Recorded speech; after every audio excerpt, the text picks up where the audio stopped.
we so fat these days in America? What happened to us? Well, you see the corporations and the government, they're not enough. Lizard people, Illuminati, 5-dimensional aliens. You see how they come from a totally... See? Makes sense. Obesity. Yeah. That's it. That's it. That's what we're taught. It's tough. It's complicated. The 5D stuff really throws a whole loop. On a serious note, it's actually...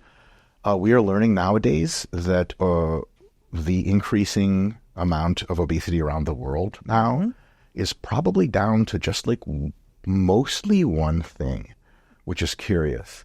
And when I tell you this one thing, you might have a similar reaction to many other people that hear it, where they're like, no. Yeah.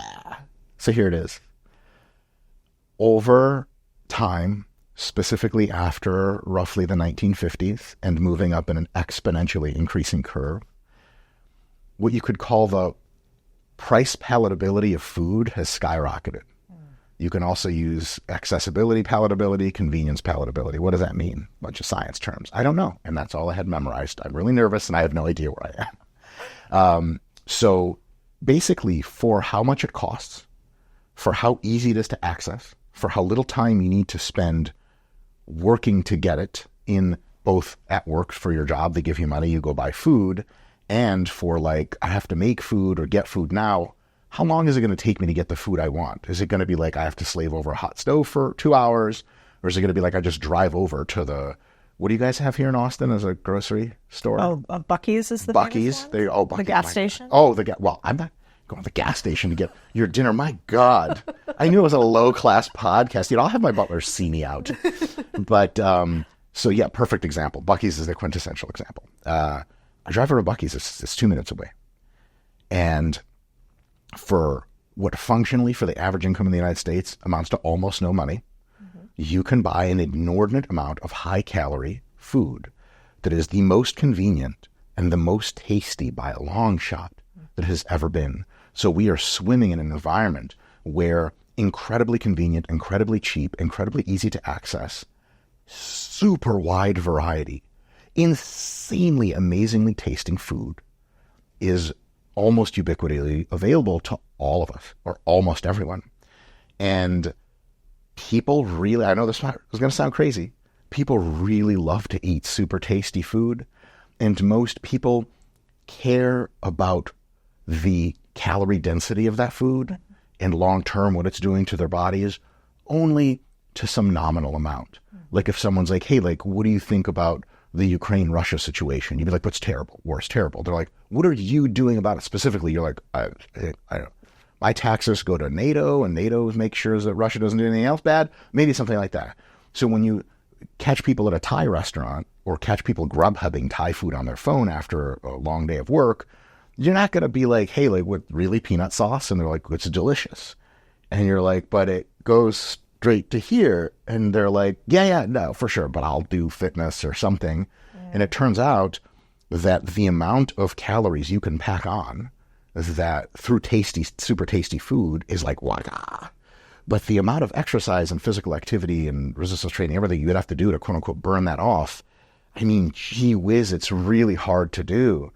If you think about, like, you go to McDonald's, get a regular meal, combo meal or whatever, it's like over 1,000 calories, 1,000 to 1,500 calories, sort of minimum. The amount of exercise extra per day or physical activity it takes to burn 1,250 calories, I mean, we're talking about running, like jogging, for real, with your 80s headband and your tunes, a Walkman perhaps to make it dated. Hours, like 5 hours of running. Nobody doing that. And so basically human beings have a set of wants, and you know this from the business world. The supply and demand is such a beautiful concept because it distills down to so much about what we do. Humans demand in the sense of have money, am able and willing to pay for very super tasty food, and super tasty food, you just kind of want to eat it all the time. And everyone really has that pull to some extent. And so what we can tell is the biggest factor of who's getting super obese and who's not is probably just people's largely genetically determined baseline hunger signaling and food pleasure response. Do you ever have friends that are like, they'll eat, like you'll go to sushi with them and they're like, oh my God, I'm starving. And you're like, okay, sushi. You get sushi, they have like a roll and a half and they're like, oh, that's it. And you're like, what?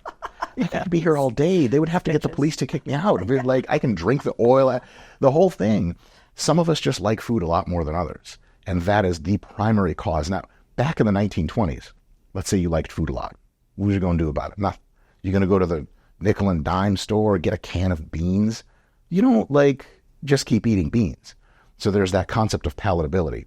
Here's the thing. So if you can't tell by me starting a podcast, I love talking to friends about how they made their millions, helping business owners and normal humans solve their problems. Fulfilling. And I love sharing these on the internet because then you and we learn together. And hopefully it helps you. But when I can't meet in person, there's one tool I use, Riverside. So Riverside ensures I can talk to someone anywhere in the world and record it in 4K resolution. So the video quality matches the quality of the people. Riverside records separate audio and video tracks so we can easily cut out those awkward interruptions that I know are not my favorite part of interviews. But if you're not into the detailed editing, Riverside's still got you covered. They have in-platform editing software that gets this, edits based off a 99% accurate AI transcription. And if that's not simple enough, they take AI one step further with their show notes that summarizes your content into an SEO optimized description and chapters, all automatic. So you can use Riverside for podcast interviews, panel discussions, presentations, webinars, and more. And best of all, it's simple because I don't have time for complex. I love technology, and I got you guys a deal. Try Riverside for yourself with the link in description and use the code Codie for an exclusive discount. Food corporations, anyone who sells you food, it can be the local hipster mom and pop diner, retro place in Austin, all the way up to like PepsiCo. They know that if they make their foods tastier, and they know that if they make their foods tastier in such a way that you just want to keep eating more, like that's what you want. That's what seems to make you happy. They're just going to do that. So back before a lot of processed foods were made, and not even processed, just really well prepared foods, convenience foods. Nowadays you go to like Costco or Sam's Club and there's like that rotisserie chicken. It's already done. It's amazing. It's like $5. I don't even understand the price economics of that. How do they afford that? It must be cross-subsidized or something. Right. Yeah. But that is not even processed food. I mean, it's technically whole food, but it's so delicious and it's so convenient. Back in the 20s, 30s, 40s, if you wanted to really gorge yourself on amazing fun foods, you'd have to have like an Italian grandmother or several in your home preparing food. And you know, like all those videos about how food prep used to happen. Hours and hours to make lasagna or to make any kind of special dinner. Nowadays, it's minutes. And in order to have really, really good food in the 1930s, you'd have to be living pretty large. Poor people, middle-income people, they had to kind of subsist on food that was annoying to make. But if you wanted it convenient, it was just not going to taste really good. Imagine taking a completely unflavored cut of not-so-great steak and some like just buckwheat that you boiled and put that together and eat up. Like, awesome. How much really is anyone going to get? Do people overeat that? And the answer is some small fraction of people whose food drive genetically is just outrageous will actually overeat that, which is why we still saw obesity in the 20s and 30s in America. Very small fractions. Now, as over time, the ease, convenience, cost per work hour that you put into your life, and taste of food all go that way, more and more people, regular food drive people, start to fall under the curve of like, yeah, you're going to want to eat the stuff all the time, Cheetos and stuff. You ever have one Cheeto? Nobody does that. You just want to keep having it. Now, of course, you get full at some point, but at that point, you've drained 800 calories or something, and you're like, oh, very well. And then a couple hours later, you're hungry again. You do the same thing. And so the insane availability, insane in a very good way, by the way, of super amazingly tasting foods and people being just categorically way more wealthy on average is the thing. You can see this live occurring, that what happened to us in the 70s and 80s in Mexico right now. I went to Mexico on vacation for the first time in like 1998, and like almost everyone was either thin or like normal-ish looking. And then I went back with my wife and some friends like 2 years ago, and holy crap, there are a lot, very charitably, there are a lot of people in Mexico that are enormous, like America enormous. Like, I'm like, are you guys from Texas?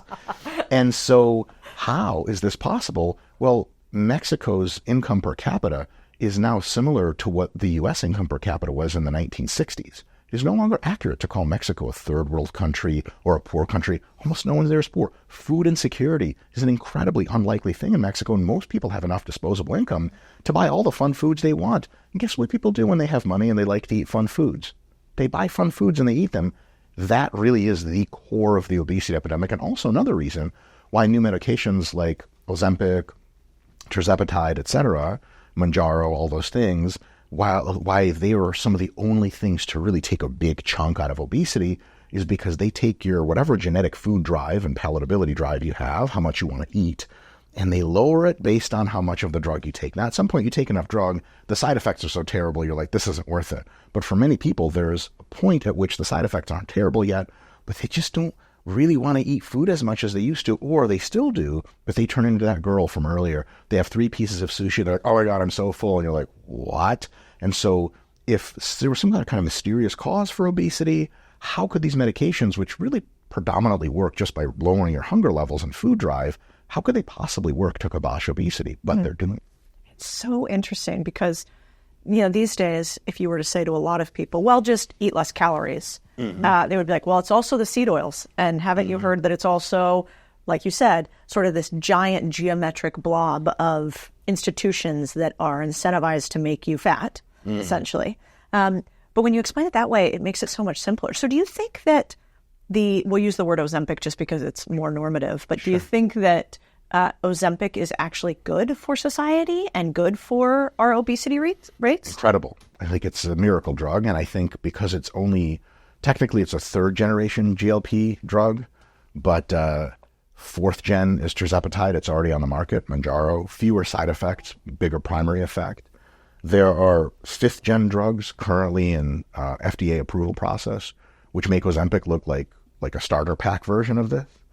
And so we're just at the beginning of this crazy drug revolution where if you have a problem with your appetite and you're overeating, very soon there's going to be something you can take that probably doesn't cause you super crazy side effects and can get your eating back down to a level that is not going to cause you to increase your obesity anymore and probably reduce it. However, like every single tool that capitalism provides for us, you can use tools in a variety of ways. They can be empowering or they can be less than empowering, sometimes even like crutches, for example. So if you want to be leaner and want to be healthier, drugs like Ozempic are like just the shield and sword of Athena. Like, holy crap, are they empowering? Because it used to be like trying to get on a diet. 3 weeks later, everything looks like a giant, fatty, juicy drumstick. Like your husband starts looking like one. Can I eat your leg? He's like, what? You're like, I'm sorry, I just need a snack. Pop-Tarts, everything. Because dieting's hard. Your body is designed over millions of years of evolution to be like, hey, we're at a calorie deficit. Probably means we're going to die soon. In ancestral times, get to the fridge. Everything starts smelling good. You start fantasizing about food. But Ozempic and all those drugs can really quiet that process so that now you're like, oh, like this is what it's like to diet if you're just, like everyone has that girlfriend who's like, oh my God, Becky, I'm getting pudgy. And you're like, oh, I hate you. You really have any body fat? And she's like 3 weeks later, she's like, look, I have my abs back. You're like, what did you do? She's like, I just ate less. And you're like, so it turns us more into that girl that can just kind of do it. And it's just not a big deal anymore because what's called food noise or hunger noise, you're like writing something and you're like, tacos. Nope, I didn't mean to write tacos. I'm just starving to death. All I can think about is tacos. That goes down from a yell to a quiet whisper or to nothing at all. That's enormous. On the other hand, you could do a thing where you take all the anorectic, what are called anorectic drugs, that reduce your appetite. You take all those drugs in the world that you want and have no desire or motive force to actually accomplish your fitness goal. And then they will absolutely lower your body weight just because naturally you start eating less, but they're not as empowering, and then you're not going to get as much out of them.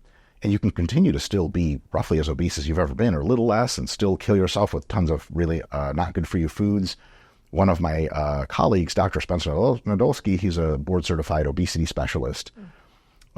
He recounted a story that he had interactions with someone before where, and hopefully there's no names involved, so I think it's okay. Spencer will be killing me if not. He was working with this person who was like, he had her on like multiple anorectic medications, obesity drugs, like many, not one. And so like his assessment was that like she couldn't possibly experience food drive with this cocktail. And her body weight wasn't going down. And he was consulting her, trying to figure out what's going on, blah, blah, blah. And he's like, tell me what you've been eating. And she's like, well, like, I had a candy bar earlier. And he's like, oh, I see. Were you hungry? Because like, look, when you're hungry, truly, it's a little curt for us to judge you for just reaching for something. Like, we're human, for the love of God. We've all faltered before. And so he was looking for that, like, oh, geez, so were you hungry? And she goes, no. And he's like, why did you eat the candy bar? And she's like, I felt like eating a candy bar. If you're that person, and no offense, we're all different in our own ways, then there ain't no medications coming to save you, because the medication's a sword and a shield. If there's a hyena over there and you got Zeus's or Athena's shield and sword, you could just go like that and the hyena dies, but you just drop them and go, wee, it's going to cuddle with you, and hyenas aren't good at cuddling. So that medications now being our new best friend, empowering us to do things, is amazing, but we can use them to empower ourselves, or we can just use them and sort of continue to eat the same diet of Cheetos and Pepsi Cola. No offense, Pepsi, who I think also might manufacture Cheetos, if I'm not mistaken. I think you're right. And then, like, if you don't want to take the little babyest nth step to help yourself, it's going to be tough. But for those people who have been struggling with just genetically high proclivity to eat and want to do the thing, it's just really hard for them to do the thing, these medications are unbelievable. They're also, on a net balance, healthier for you probably to take than not to take. They have incredible glucose clearing, anti-diabetic benefits. They have really cool cognitive benefits we're learning. They actually lower your addictive drive to almost everything. People like quitting smoking. They're quitting drinking on these drugs. They stop biting their nails and stuff. It's really trippy. And so, because there's that, on a personal level, when you're really, really hungry, like after a bodybuilding show or something, you have these like wide eyes for stuff. You just want things to go inside you. Like, you can't even barely taste food anymore. You just like, there's this gaping hole you have to fill. If that drug quiets the crap out of that, all of a sudden making healthy choices and actually sticking to them is this thing that you just have to be an organized, conscientious person to be able to do, instead of being a person who's fighting like an unbelievably powerful temptation, which is tough. Oh, wasn't that so good that Mike just said? I want to pop here really quickly and tell you one thing. We saw that about 60% of our audience is not following the podcast, is not subscribed as you're listening to somebody as brilliant as Mike. I want to make sure you guys get to the next one. So do me a favor right now, stop wherever you are and subscribe to this podcast so that you can be part of our cool crew. We got a ton of exciting stuff coming up this week, and that helps us get bigger guests for all of you. I was reading a little bit about that there are some early indicators that, and you as an exercise scientist, and given this is your field and I'm just playing around in it part-time. Don't ever question my expertise. Do you worry at all about if we inhibit the reward sensors, let's say, inside of our body to say, no, I don't want food, I don't want maybe even sex, I don't know if there's anything that shows that happens, I won't have alcohol. Like, could it mess with our reward sensors overall? Will it have any like suicidal issues? Do you worry about it in the same way? I just sort of, commonsensically, I look at it like SSRIs or something, where like we're like, they should make us happier, but because they dole these different things, or then there's actually these third and fourth order side effects that like we want to keep our eye out. Yeah. Does any part of that actually make sense medicinally? Tons. Yeah. Is that just like everything else? It's like good things in measure? It's a very good point. A couple of things. One is we are consistently engineering and re-engineering drugs to have better main effects and fewer side effects. To the point of SSRIs, there's a new medication that just got approved in early 2024, late 2023. Gepirone is not the trade name. Gepirone is the generic name. The trade name is Exua. EXXUA. I don't know who the hell comes up with these drug names, but beautiful. It has very similar, probably slightly elevated antidepressive functions compared to traditional antidepressants.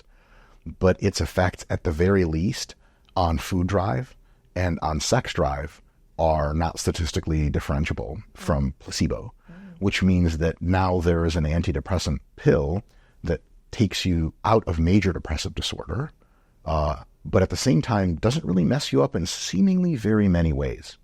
That's not a Gen 1 drug. That's like Gen 9 or something. So as drugs evolve, they're seeking to reduce the side effects, some of which you describe, and increase the main effect to the point where if you, let's say, have like a blood pressure drug that you take, someone can legitimately ask you, if you take a modern blood pressure medication, they're like, so what are the side effects? You're like, I don't think there are many or any. You look at the medical literature, like a few austere side effects for some people, usually nothing. You can't even tell you're on them.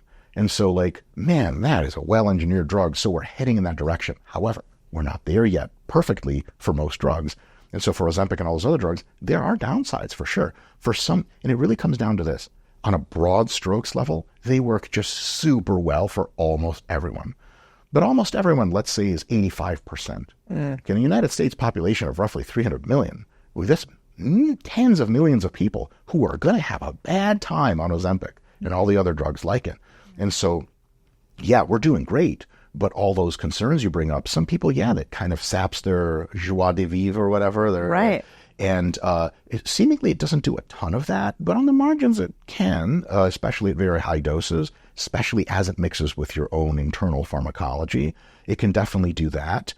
There are some risks of various types of other things that can occur. Obviously, the biggest problem with these drugs is that if you crank the dosage really high to get the main effect, the side effects come up with it, and those can be really well managed if you eat really well. Lower fat diet, decent amount of protein, plenty of veggies, not overeating, not eating a ton of super tasty foods. And it can empower you to do that diet and be like, this is great. But if you take a bunch of Ozempic and then you get into some pizza, you know that thing where like your body doesn't really tell you it's full until like 20 minutes into eating or something. There's a little validity to that.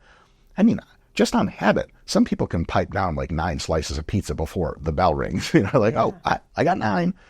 The thing is, your stomach is digesting at such a slow rate when you're on Ozempic that you get so much pizza in the stomach at once. It kind of makes an executive decision and it goes, this is a non-starter. I can't have rotting pizza.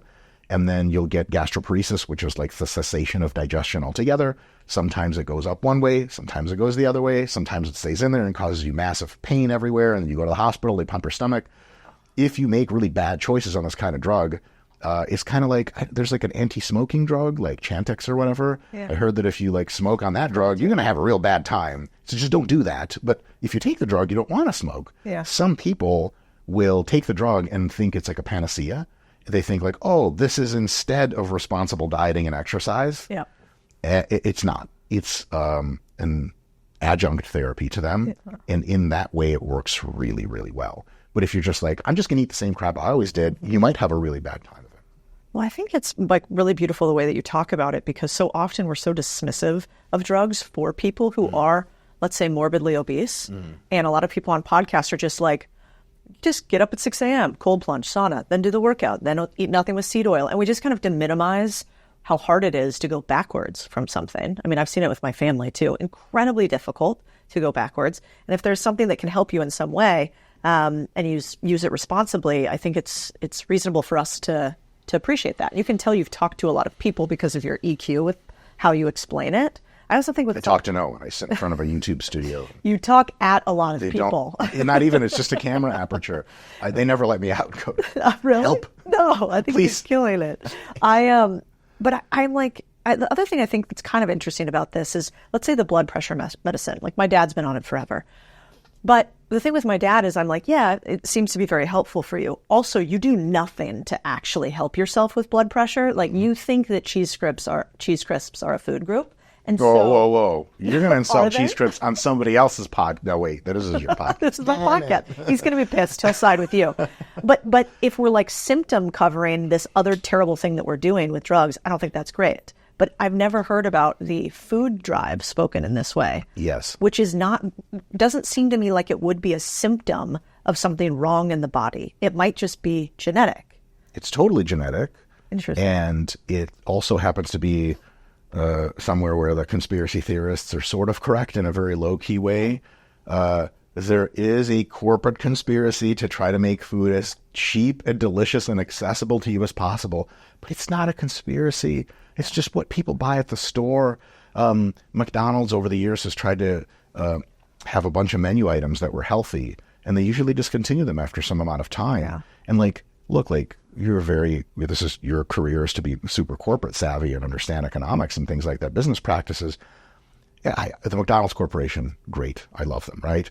But to believe that the people in charge of McDonald's are any much more than using their pure Machiavellian drive to determine ROI is insane. Like, it's a publicly traded company. If you don't do ROI as the internal calc there, you're just not going to sit on the board for much longer. Incentive alignment, that's it. That's it. We're all Pavlov's dogs. Pavlov's dogs. And so if you get a menu item that's super healthy, it doesn't taste that great. Even, hey, it tastes great, but it's super healthy, a little fibrous, a little salad feel. It does nothing really beats like one of the McDonald's cheeseburgers just sliding down your throat. You're like, I don't even have to chew this thing. I can inhale it. You give them another product.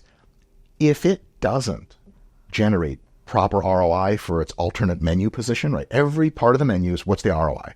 And it's a stacked rank order list. If something falls below the bottom, it's out and something else is to replace it. You know all these things. It's not rocket science. If it falls below that, like, why do we sell this at all? It's gone. Yeah. And on the other hand, people are like, see, they just want us to be fat. Corporations do not want you to be fat. Not in the least. They want to be rich. It turns out they want to be rich.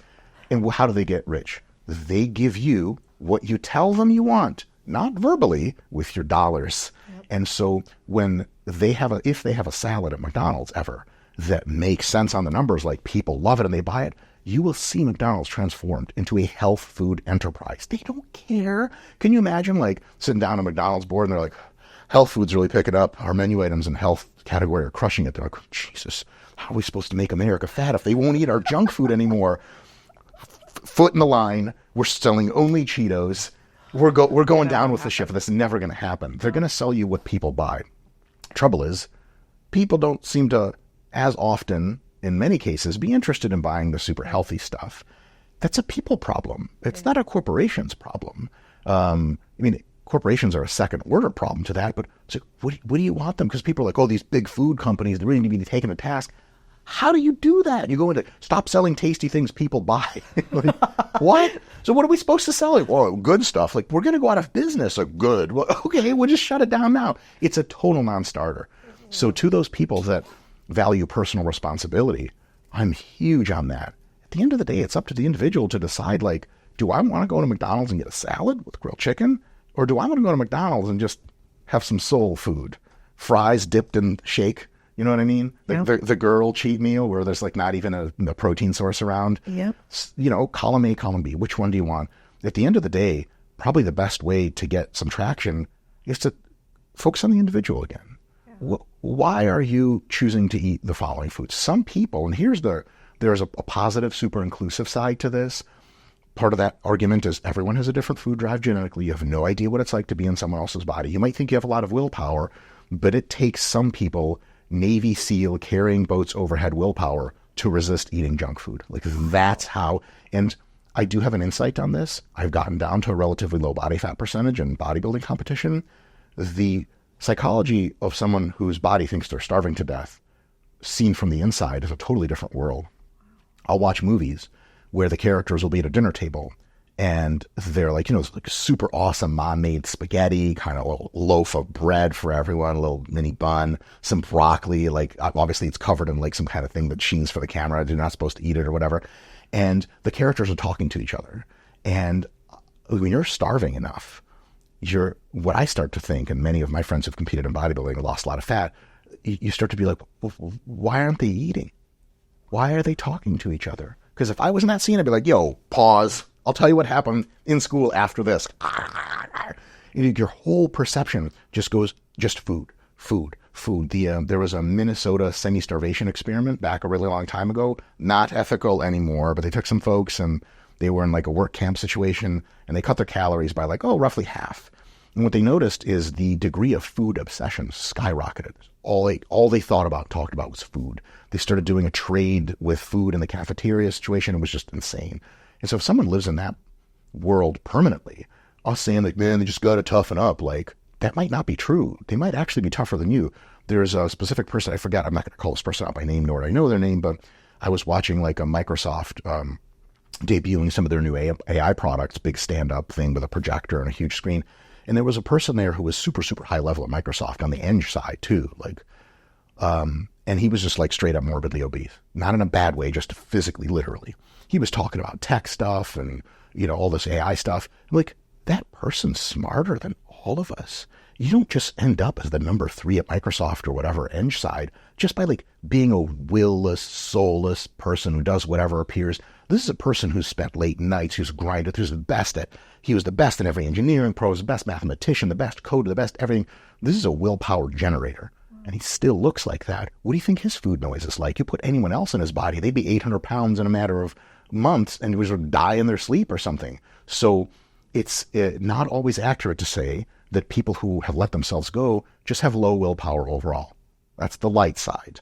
The dark side is that trait conscientiousness, how much you plan ahead, how much you think about your health and everything, is very genetic, though not entirely, maybe about half.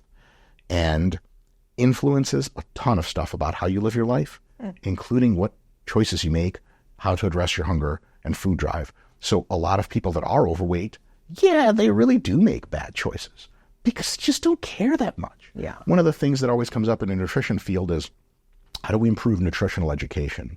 What many times people fail to ask is, who wants to know? Yes, exactly.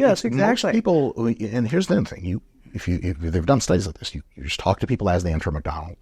You ask them, like, is this healthy food? And they're like, no. They know that. People know what junk food is. You give someone with no nutritional education a green, fresh apple and then a bag of M&Ms. You go, which one of those is healthier? They're like, I don't understand. Is this a trick question? It's not a trick question. They're like, the apple. You're like, correct. How do they know that? Everyone kind of knows what's what at a very basic level. Mm-hmm. But a lot of people, you tell them, like, do you know any people that smoke cigarettes by any chance? You're too young for that sort of thing. Back in my day, we smoked cigarettes. Well, you're just not cool enough in Austin. That's all the cool Austin people with the cowboy hat, they smoke. Definitely not cool. Yeah. Like menthols? Same. I've just seen videos about these cool people. Cowboys literally riding their horse into the bar. The horse is smoking too. Just supermodels. The horse has a cowboy hat. I'm like more fascinated with the horse at this point. I'm like, what's the horse's name? What? But like a lot of people that smoke cigarettes or like drink a lot, you're like, that's killing you. They're like, yeah.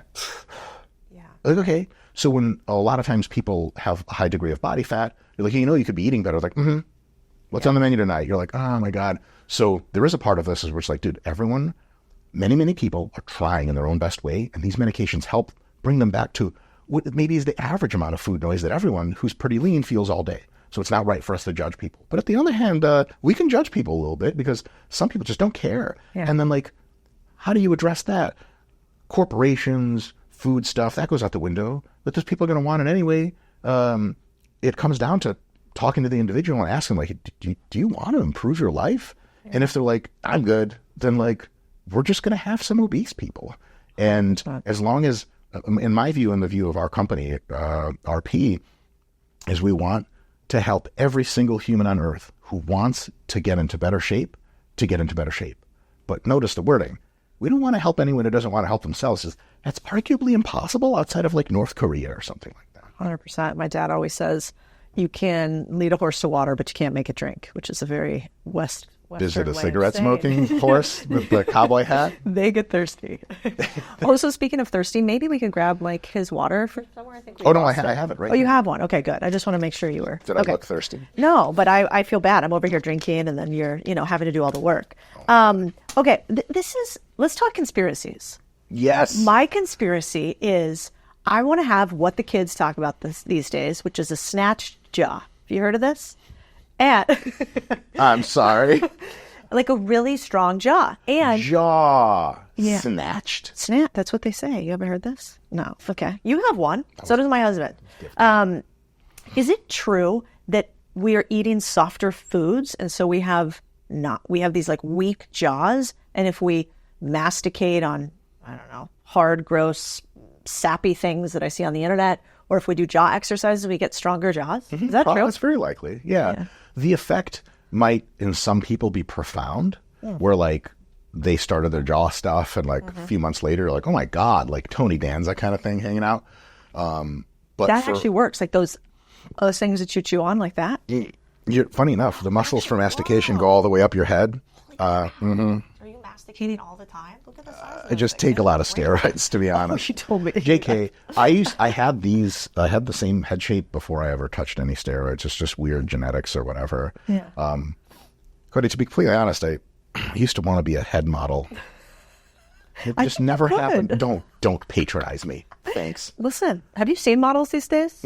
Yes. Very There's plenty of ugly diverse people are looking. models. I'm like, that's a good point. Yeah. So for some people, that effect will be very small. Okay. So like chew on sticks for 6 months, look in the mirror, and you'll be like, damn it, I look the same. Okay. But on average, there should be an effect. And it will. Here's the thing, like, you got to be consistent. And so one thing, if you get some kinds of gum that are pretty hard to chew, chewing a few sticks of gum a day can get you some good jaw exercise. Changing your whole diet would be a highly inconvenient trip. Yeah. Maybe you could do that. I don't know. What is the benefit of having a muscular jaw that people want? I think men want it because women find it more attractive. Do they? I think so. That's like the whole Chad, the meme of the Chad with the big jaw. Okay. I don't know, slack jawed, kind of like. Okay, so on that note, I never can tell if the ideal man memes floating around are just perpetuated by what men think women want or what women actually want. That's true because more women choose the dad bod. I read a wild study that basically said, actually, if given two choices, a Chad, very fit, six-pack, etc., versus a dad bod, a little fluffy, maybe a tiny bit of a receding hairline, on average, as a partner, perhaps not in a one-off situation, they choose more than 60% of the time the dad bod. So maybe you're right. Men think women want Chads, and really they want Todds. Todd. I feel like a Todd would have a dad bod. Yeah, he could. Yeah. Okay. There's also a different, very off topic at this point, but whatever. Yeah. Women, based on what they want out of you, you're going to look different for them. So if they want like Becky just broke up with her long-term boyfriend, she's like, I just need a night out. It's girls' night. It's not girls' night. She's hunting. And, it's girls' night's a great cover for that sort of thing. Like, hey, Liz, is that guy looking at me? She's like, I don't know. Like, shut up and look over there. She's going to want a male that on average looks a little different than like the guy of your dreams who you fantasize about having children with after 1 minute of talking to him. Yeah. That latter person is going to be softer featured, kinder, gentler, probably has like a future of income stream stability and nonviolence. Yeah. You're like, this guy's probably not going to rough me up. But if you're looking for a one-night stand sort of vibe, which girls get into every now and again, also with their menstrual cycle, there are periods where girls will prefer one versus the other. Wrong guy based on Oh, your yes. cycle? You'll think back to your friends like, oh, yeah, that absolutely does happen. But then you want more of like a 6'5" bearded abs. Who else knows what? Cigarettes. I don't know. The horse. I'm just back to the horse again. But yeah, no, there's a difference there. Yeah, I don't know where I and my wife and your wife went wrong then, because we both chose like the really jacked, sort of violent dudes. Like you're a brown belt in jiu-jitsu, right? But I guess, it's super interesting. My wife's way more violent than me. She's just getting into grappling now, Really? and she can't like if every now and again we'll be somewhere and there's like a crazy person being crazy. You live in Austin, you know what that's like. She starts to do like the jiu-jitsu finger warm-ups. So she wants that shit. She does. Yeah, oh yeah. She's nuts, man. I love that bitch. Yeah. Chris taught me a wrist lock. Oh yeah, dope. Never felt more powerful in my life. Yeah, hell yeah. Like 100%. Yeah. The only problem I found with that stuff is, man, this sounds like a weird thing. I'd be curious your take, but it seems like as a woman, if you want to be good at self-defense, you actually have to really train your violent, fast twitch or like fast action muscles. Because I could have all the theories in my head, but then something happens. Like one time Chris tried to show me this. He's like, just watch. And he like charged at me, like full thing across the jiu-jitsu mat. And I just freaked out and just like, I did nothing. And I feel like men, you guys get used to that. Like you're good at fast twitch. Like my husband will err on the side of violence if he needs to quickly.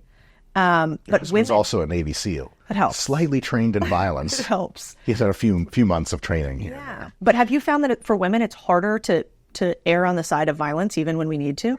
On average, absolutely. Yeah. This is such a real thing that a large fraction of female athletes at the very top of their sports have trouble getting up for a competition, like waking up to try to do their best, especially in very sports which require confrontation, jiu-jitsu, wrestling, even like volleyball and stuff like that, where like women have a more on average cooperative vibe and a synergistic vibe and less of a clashing of big chests vibe. And that actually makes women like, I don't know, 1,000 times less violent and prone to going to prison than males. So thank God they got the luck of the draw on that one. But also a lot of times women don't have that like fire, I want to kill something kind of energy, even maybe when they need it. So one of the big things about like self-defense seminars that they teach, two drawbacks. One is they'll teach you something for an hour. It's not enough training time for you to be able to pull it off in real life. You need consistent training all the time. So that's a problem. The other problem is a lot of women, when faced in that real scenario, they won't have what in the military is called violence of action. And that means like real gunfights, real fights for life and death. They happen very aggressively and very quickly. And if you're not in that mindset when it starts happening to you, your brain could recess into a sort of evolutionary calculated victim mindset where, like, you know, a typical insanely thoughtless retort to, let's say, an account of sexual violence against a woman. Inevitably, some guys on the internet will be like, why didn't she fight back? Well, imagine if you were a typical male, 180 pounds, 5'10", and you were being sexually assaulted by a 340-pound, 6'7" offensive lineman. Jesus. Like, you might calculate totally subconsciously, if I resist, he's just going to kill me. But if I just make it through this, I'll be okay and I'll deal with it later. Survival is more important than reproductive sanctity, which is super, super messed up to say, but it's also true. And so if women want to flip that switch of, I'm not interested in being a victim, they have to have the toolkit behind them, the combat training or the arsenal. Like there's cool pens you can have, like the Atomic Bear. Oh, I have pen. some of those. Baller.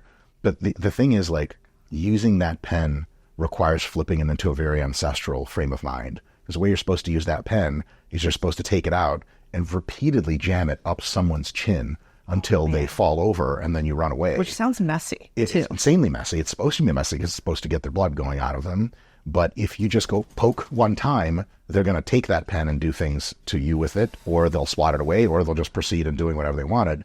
So in a confrontation that's real, you have to make that switch. I'm fighting for my life. I'm fighting for my life. And then if you have a toolkit behind you of knowing what to do, you can be really dangerous as a woman and make a lot of guys really uncomfortable and no longer want to pursue anything. But if you don't know much, you might be in a place where you're like, oh my God, like the more I fight back, the more violent he gets. And just got to kind of sit through this, which is terrible. But It's so fascinating, but sadly true, I think.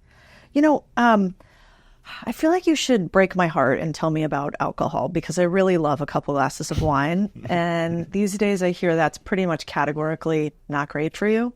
What's going on with alcohol? Should we drink it or not? Yeah. I'm drunk right now. To be honest, I never leave the house sober. Moderation is a huge thing, and it's still a real thing. It's never sexy to talk about, but it's real. So if you have lots of alcohol consistently, 4, 5, 6 drinks a day, it's going to have an effect on long-term health, long-term cognition, definitely body fat and all that other stuff, muscle mass. If you have 1 or 2 glasses of wine a night, most nights, statistically it has almost no effect on anything negative-wise. It has maybe some curious positives here and there. Really? Yeah, sure, like cardiac health and stuff like that. Turns out like red wine especially has some really healthy things in there for you.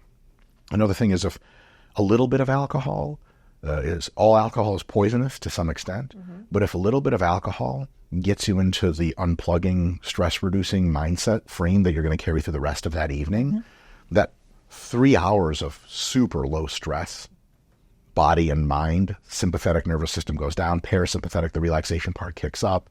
If that gets you there, then that 3 hours every day of super relaxed being is such a huge health promoting factor that the alcohol to get you there is worth the trade-off.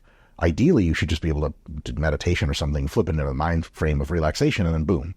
But if it takes a few drinks, that's totally cool. The thing is, if you go from 1 to 2 drinks a day on average to 2 to 3, you're in questionable water. 3 to 4, you're not really in questionable water anymore. You're probably doing health harm all the way up to 9, 10, 11, and then you need to go live in a rehab center for a while.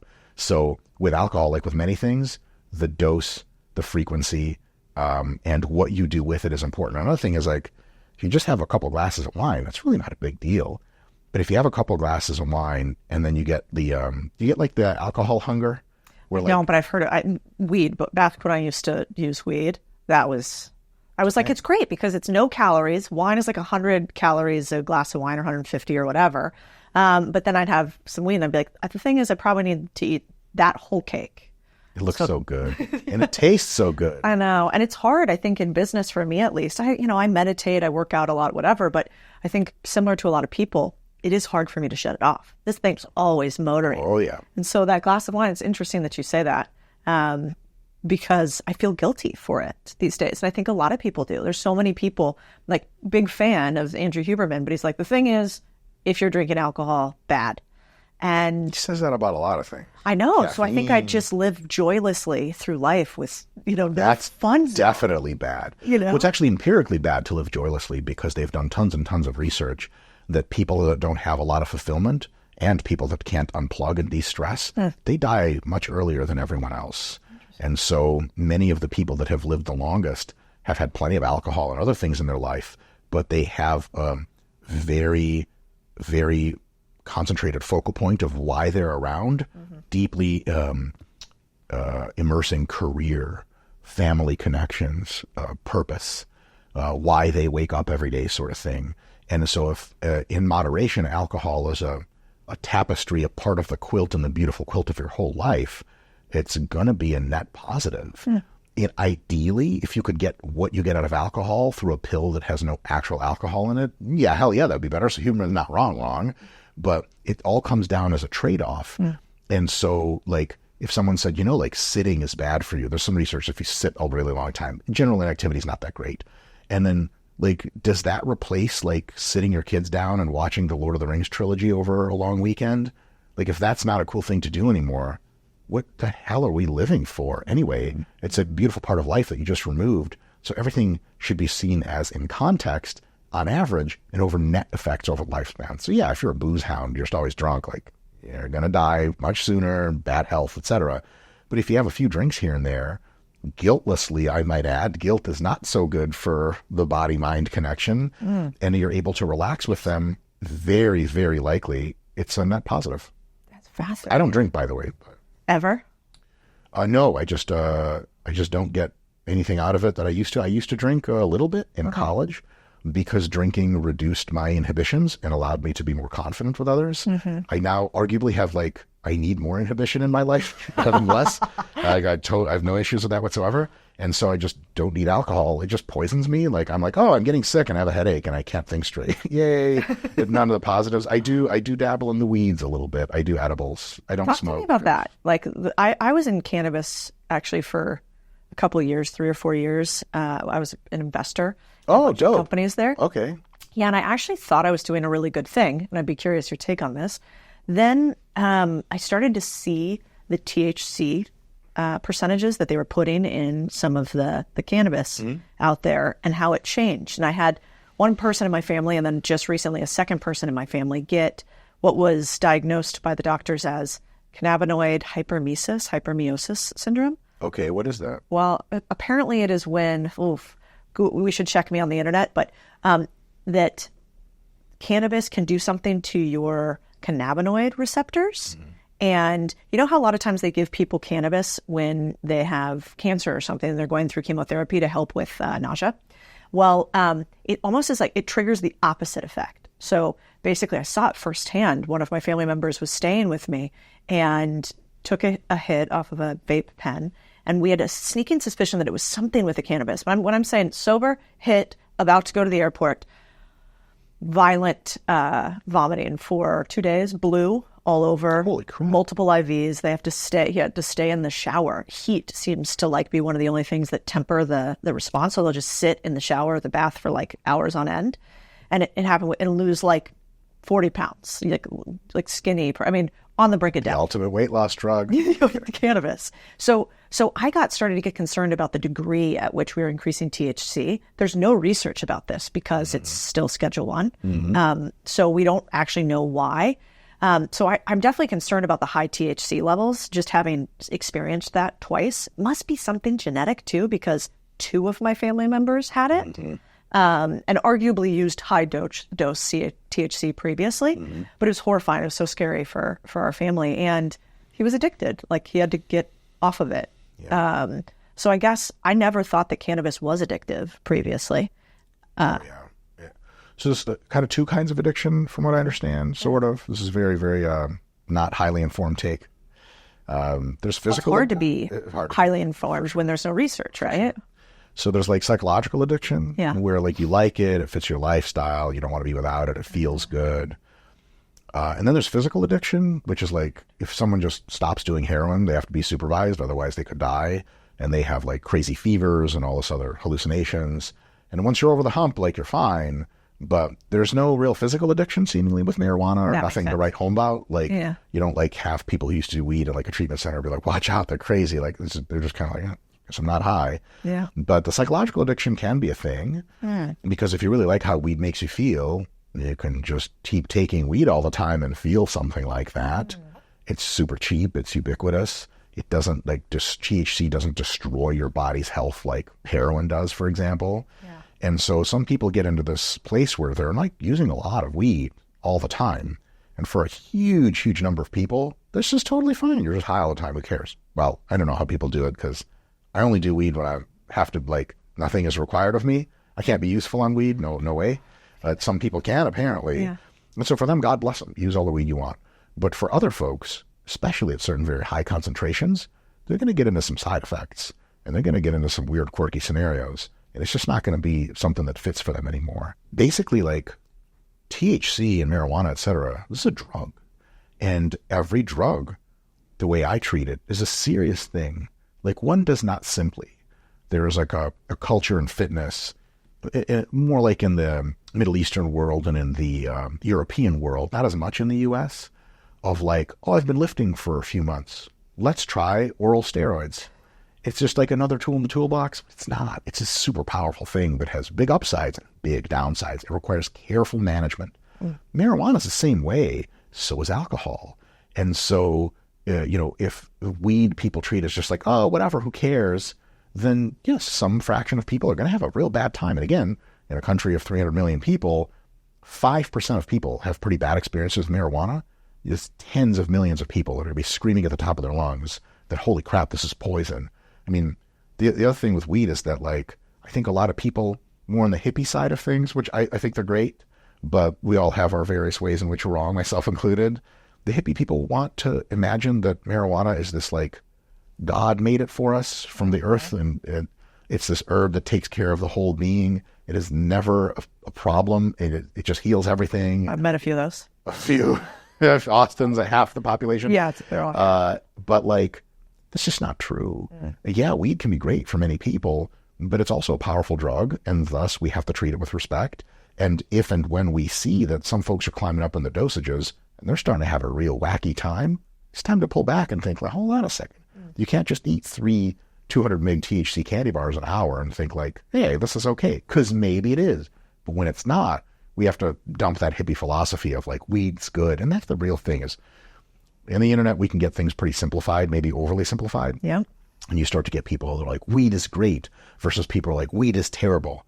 And a few of us who are here on the corner are like, weed's a drug. It can be good in some instances, but bad in others. Nobody wants to hear that. Shut up. That's too nuanced. Yeah, that is the internet, definitely. Yeah. So I get slightly overwhelmed by all the supplements out there. And I really like that you have a bunch of videos where you're just super clear. You're like, here's what I think. Here are some that I like. If you had to say like some of your favorite supplements that you think actually work, what are they? Work for who and for what? I don't know. For being fit and healthy. So for most people that are just trying to be fit and healthy, they just don't need any supplements at all. Interesting. Some people can get tests for this, especially in northern latitudes if you don't see the sun a lot, like various vitamin D supplements might be a good idea. Some people need a little bit more zinc and so on and so forth. But that's much more contextual and nuanced and depends on the individual. The average person, if they're eating a decently well-balanced diet, just doesn't need any supplements of any kind. Now, if you have a little trouble getting in your daily protein requirement, protein supplements are cool. And they're really just like actual protein food distilled down into a chocolate powder that you mix and you drink, and then it's fine. So there's nothing exotic about them. If you're trying to get really extra super special jacked and you want that little bit of an edge, creatine could work. There are a few other supplements in that general sort of space where, like, for most people that just never even notice that they're on them, it's just annoying to take a powder every morning. But for some people, the trade-off is worth it, and it's super cheap. It's super good for your health, but 5 grams of creatine a day is totally cool. Most supplements fall into that category of, if you're trying to really push your fitness in that next level, there are like 3 or 4, maybe 5 that are like possibly worth exploring. The other thing is, if you have a nutrient deficiency of some kind, vitamin D deficiency, zinc or something, you can take those as supplements and then you'll be better. But for most people, eating remotely healthy and just pursuing a healthy lifestyle, it just would be untrue for me to say that everyone needs supplements.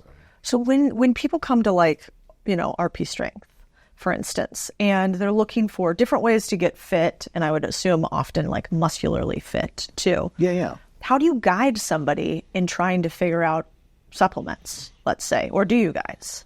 Yeah, so we have a few videos on our YouTube channel that tell you what the supplements are that we think work and tell you about the use cases. So if you were to say, like, you're young, you want to get fit, you're like sort of middling right now, but you want to be pretty muscular, and you're a man versus a woman. Broad strokes, I know it can't be that nuanced, but people have no time for nuance. So what would you tell somebody like that, or even the questions that they should ask themselves? Go to your doctor, ask them if you are deficient in any of the essential vitamins and minerals and what tests can be done to ascertain that. Your doctor will help you out or will refer you to a registered dietitian to figure that out.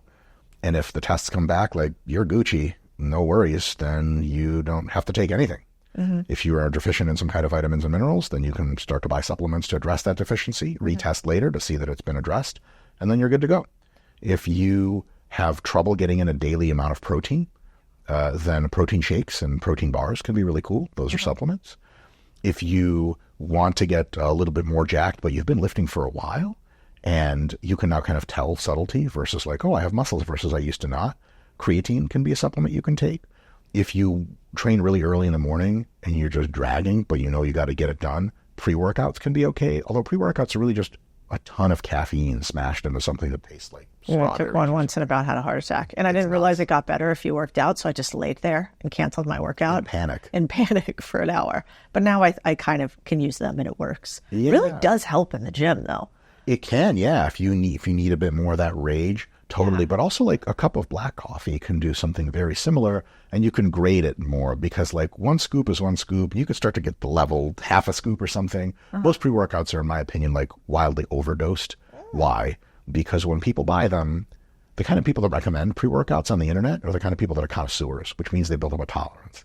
And if you don't wow people on the first dose, they're just going to be like, this thing sucks, it doesn't work. And so a lot of times you get this increasing amount of caffeine and other stimulants inside of pre-workout to where someone like me and you who aren't used to them, you end up lying in bed thinking like, did I mess up? Am I going to die here? Start writing out your will. 100%. I was like, the thing is, I took meth on accident, and what happened is... Funny you should say. There used to be a kind of oral modified version of meth that was legal to put into supplements. There's a supplement called, Jacked 3D? That was the old formula prior to like 2015 or something. And that legitimately had a version of methamphetamine in it. And so like friends that used to take it were like, it was not caffeine. It was different. You would train until your body fell apart and you were just like eye lasering everything. It was intense. Yeah. Turns out it wasn't that great for your health, but whatever. You're jacked. You're on meth. Who cares?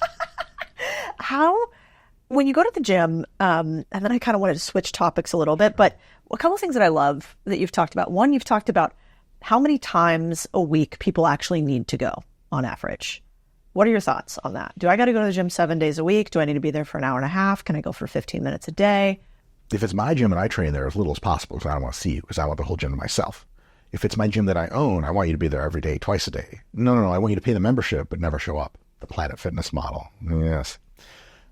Depends on your goals and depends on how long you've been exercising at a various capacity.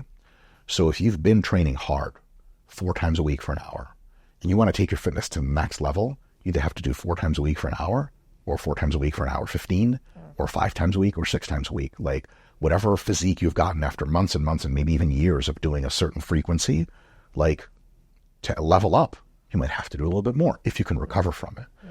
But if you're just getting into fitness for the first time and you want to make some serious changes, but you don't have a lot of time, 2 sessions a week, each being 30 minutes of doing like compound exercises like rowing and bench pressing and squatting and deadlifting and doing various pull downs and all the shoulder exercises. Compound means you're moving multiple muscles and joints at the same time.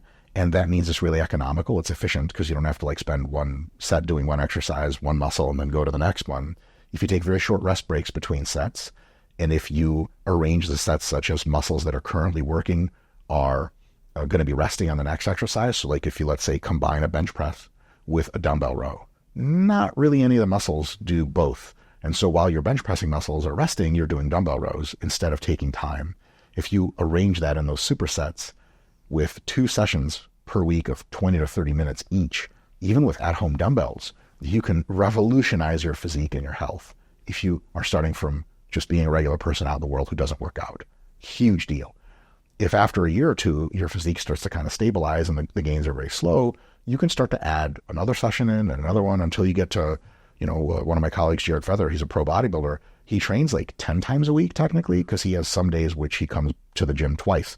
He'll like do chest and maybe some triceps, so he'll come in later and do much more triceps and shoulders and biceps. You can't, for him, a chest workout or back workout is so intense that there's not much to do after that except go home and rest. So if you want that elite, yeah, maybe anywhere from 5 to 10 times a week in the gym is what's going to get you in your absolute best shape that you're physically capable of getting into.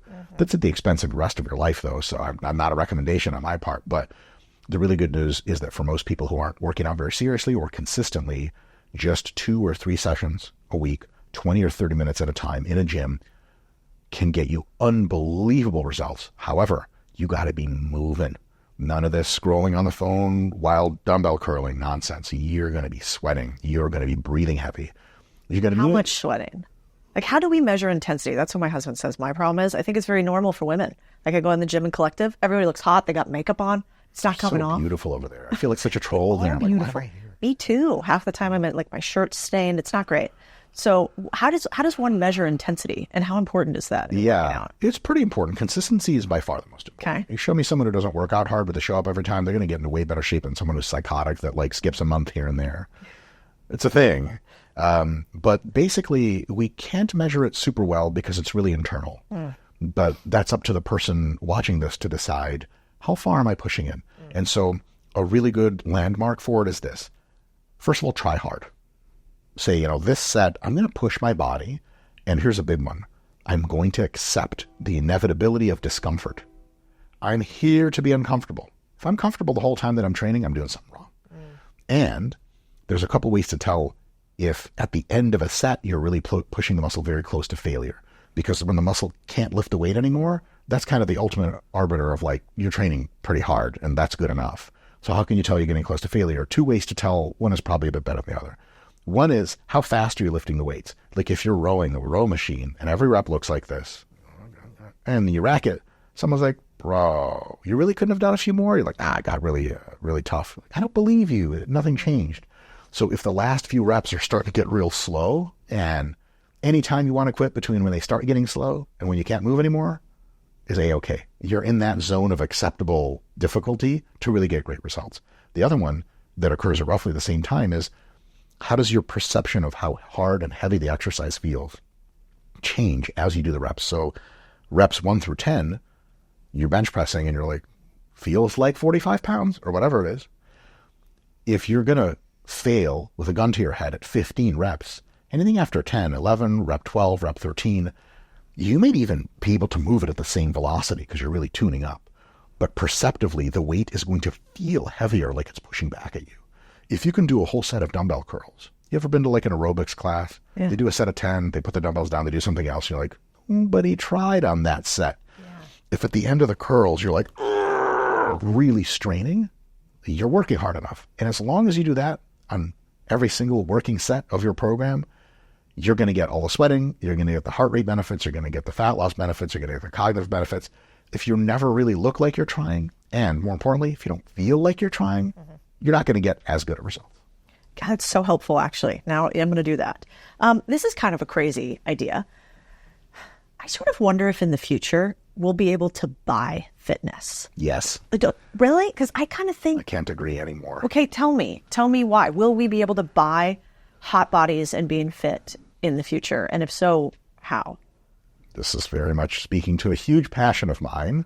So anytime that you train with weights, or that you eat a different way, or that you do physical activity, the real thing you're doing is activating certain biochemical pathways in your muscles and other tissues. You're trying to get certain molecular machines to turn on. When these machines turn on, they signal other parts of the body to start building muscle, to start losing fat, to do whatever. And so the reason we do all this stuff is just to turn on a few molecular machines.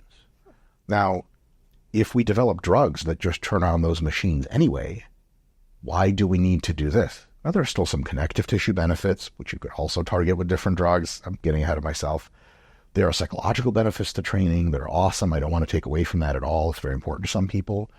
But if you just want the result physically of fitness, and we know that the way to do that is to activate biochemical pathways, the ability to develop a cocktail of drugs to target most of them is very much within our reach currently. So right now, we've developed a drug that reduces your appetite substantially, the new line of anorectic drugs. They really, really work. And so, like, we already have a drug that can cause you weight loss. Like, that's really dope. That's like half of the battle.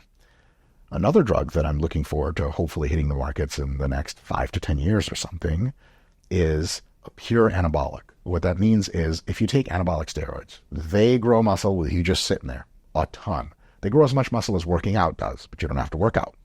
The problem is they give you heart disease risk, stroke risk, they drive you insane, sex drive goes all over the place. If you're a woman, they're called androgens, man creators. They will turn you in every conceivable way into more of a masculine person. You'll get hair growing all over here. Getting ready for the club becomes more difficult or easier depending on which target you got. So they're really, really terrible at this. But it turns out that there are certain receptors we know exist and certain molecules in the body exist that if you target them, you'll just get purely muscle growth of skeletal muscles, all the normal ones you can see, and really nothing else. Have you ever seen the pictures on the internet of like the cow and the mouse and the greyhound? They're like doubly, They're super jacked. They don't work out. They just have a genetic mutation in which there's a molecule, a protein called myostatin. Myomuscle, statin means stopper. It stops muscle growth. It caps muscle growth all the time. So it turns out your body's muscle growth machinery is always kind of like ready. It's ready to go. And it stops it. And so if you deactivate that gene and you don't make myostatin anymore, your body's like full tilt muscle growth all the time, right? And just boom, just goes. So which why the cow is adorable. This is a little gentle cow and he's just standing there. His triceps are hanging fat-free and everything. Because most of your metabolism starts going to your muscles. Your fat gets starved. And then you're just super lean and super jacked. There is no current human-grade myostatin deactivator drug, but to make one isn't a matter of like how do we get people to like Alpha Centauri, the next star? Like that's a huge undertaking with a lot of questions that we don't have answers to, and a lot of questions we don't even know we should be asking. How to make a myostatin inhibiting drug is just a matter of like the guys doing the AI modeling with drugs now, just put that into the computer, getting a couple candidate drugs out, testing them on animals and then humans, and boom, you got one. It's not super complex. It's also one target. It's just one protein. Why haven't they done that, you don't think? Drug companies are, as we talked about earlier, profit and loss enterprises. Yeah. And the number of people that would be paying a lot of money to get a muscle enhancing drug is just like relegated to like fitness people, and even not most of them, because most people are like, I'm not taking any drugs. And most fitness people in America, they don't take steroids because they're like, that's poison, and they're not wrong. And so you're a pharmaceutical company, you do years of FDA approval to get a drug that like 300,000 people buy, like you're in the red, like $3 billion or something like that. However, this is changing now. As we're getting a grip in the pharmaceutical industry on having drugs that allow people to lose weight, we're now realizing that, we're having a lot of more elderly people and people who can lose a lot of weight, and then they're under-muscled. They just don't have enough muscle to be as healthy as they could be. Activities of daily living become a problem. So now there was a position paper written about a year ago that was like, we need a non-androgenic anabolic for a ton of stuff because it's going to reverse diabetes. It's going to do all this really cool stuff. And so now that's probably going to start to be in the pipeline. It's just like when you have heart disease and diabetes and all those other things, that are prominent. You develop drugs for them. Like, what is the American obesity drug market? I don't know, 200 million people? Holy crap. Yeah. So even if 1 million people are willing to pay for this muscle gain drug, that's not enough. But over time, it builds and builds. And all of a sudden, now that we have AI-powered drug discovery, the process to getting, here's the worst thing that can happen to a drug company, short of their drug killing a bunch of people once it's approved, stock price, right? It's terrible. You have a drug that you took a long time to develop. It gets into FDA trials, like phase 1, 2, 3, and it fails them. Like, what are you supposed to do? Like, fellas, we're in the hole, $300 million. We got nothing. It's not like you can, we'll sell to these people, this country. It's just not going for sale anywhere. Imagine that. Like, let's say you're in a t-shirt business. You got some t-shirts that you make. It doesn't cost a lot of money to make t-shirts. And let's say you don't sell all that well. Whatever, like, we made $200. We didn't lose $300 million. And so now with AI-powered drug discovery, you can get a drug predicted by AI to, like, within 99% chance be exactly as effective at what you think it's going to do before it enters the phases of real animal and human trials. And then there's a huge chance that it's just going to, like, rock star all through those, and then it's not as big of a risk anymore. Pre-AI drug discovery, your chemists better be damn good at guessing the receptor concentration and the receptor shape, because if they get it wrong, it's like hundreds of millions, if not more, down the drain. That's not anymore in the next 5 years going to be nearly as big of a problem. It's kind of like this. If you have a couple of days to get a picture to be really beautiful using Photoshop and AI image generation, that you're going to make a pretty picture. But if I give you a crayon and the President of the United States watches you draw a picture and go, you got one shot, go. You're like, oh, and it's wrong. Sucks. You suck. Sorry, you're gone. Holy crap, that's what drug discovery used to be like. You had one shot of making a molecule. As soon as it enters the phases and the trials, you're already losing money if it doesn't just blockbuster everything. So being that that's the current environment, we're going to have this, I predict very confidently, in the late 2020s, especially through the 2030s, we're going to have a drug renaissance where they're going to be able to make drugs that are incredibly targeted at one specific thing. They're going to just start kiboshing entire classes of disease. What that's going to do for people is people can be on an anorectic drug to control their appetite. They can be on an anabolic drug to increase their muscle mass. There are many drugs that they've tested in animals which replicate almost every feature of exercise, but it's just through a pill. Like, everything you think an exercising rat would be able to do, that rat can do just because it takes the pill. You can Google this. It's very ubiquitous. Once they get that working in humans, you'll just be taking maybe 3 drugs, and almost everyone you see on the street is going to be in incredibly good shape. That, in addition to that, what happens later is we start thinking, okay, we have DNA, right? Genetic code that makes these proteins, and they do some really good stuff. But we need drugs to make the proteins more effective, or we need drugs to take the blocking proteins out of the mix. Why don't we just change the DNA so that our DNA creates a beautiful body for us? In the probably late 2030s, that's going to be almost inevitable. Obviously, by then you might have cybernetic replacements for stuff, really wacky stuff. But I think that's the direction it's going in, is like exercise is awesome and amazing. And having to watch your diet, having to do exercise takes hours out of your day. Why not just be the person that genetically is amazing and looks like they want anyway and do that? And my last kind of mini point on this is, as long as regulatory agencies approve this, the market incentive is unbelievable. So you see a coworker you haven't seen in a couple of years, she's transformed. You're like, what did you do? She's like, I take 2 pills. You're like, they've got to be crazy, like expensive. Like, nah, they're nominal. You're like, but they're bad for you. Like, no, they're actually really good for me. My health is as good as it's ever been. You're not going to be like, oh, that's just crazy. You're going to be like, I'm going to Google a few things because what the hell is going on? Yeah. Once they have drugs like that that are effective, huge fractions of people will be on them. And then we won't have to exercise as much. And then we can use exercise to connect better with other people, more social exercise, play team sports for fun, hike, do combat sports, all this other great stuff, instead of just like being in the gym and being in pain, which if anyone still wants to continue to do, they absolutely can. But then it'll be like a extra thing you can do versus thing you have to do. So it's so interesting. You're almost like a fitness optimist or like a health optimist, sort of like they have the techno optimists, you know? And right now I'm one of those two. Yeah, me too. It sounds like it. But, you know, I think right now there's sort of this camp that's happening with people not trusting drug companies, especially, let's call it post-vaccine and sort of the rollout there. People not trusting food companies because of additives and obesity rates. And so it'll be interesting to see if like the villains could in some ways eventually become the victors, or new victors sort of arise through technology. And I think all these corporations, like you said, are not made up of Machiavellian lizards. They're made up of humans just like us that are working on incentive alignment.